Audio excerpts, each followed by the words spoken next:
Let us learn about some of the use cases of random module functions that I have been teaching till now.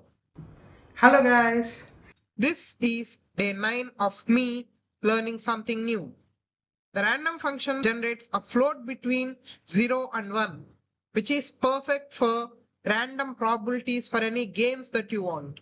You may also wanna use a biased coin which has maybe 30% heads chance. Then you can use random function so that if the random number you get is less than 0.3, you can print heads. Now, the randint function.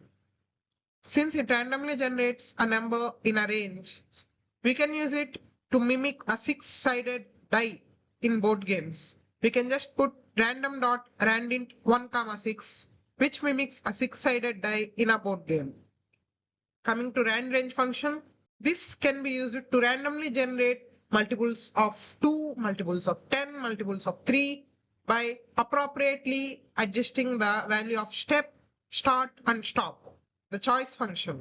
Since this function picks one random item from a sequence, this is useful for random selection like menu items or votes and for game inputs. Shuffle. Since this randomizes a mutable sequence in place, this function is very useful when dealing with shuffling a deck of cards or shuffling a playlist of songs maybe, and anything related to shuffling. This function is very useful. That's it for today, guys. If there are any feedbacks, please let me know in the comments. Please like, share and subscribe to my YouTube channel and see the Instagram handle of same name. Thank you for watching guys. Until tomorrow. Bye bye.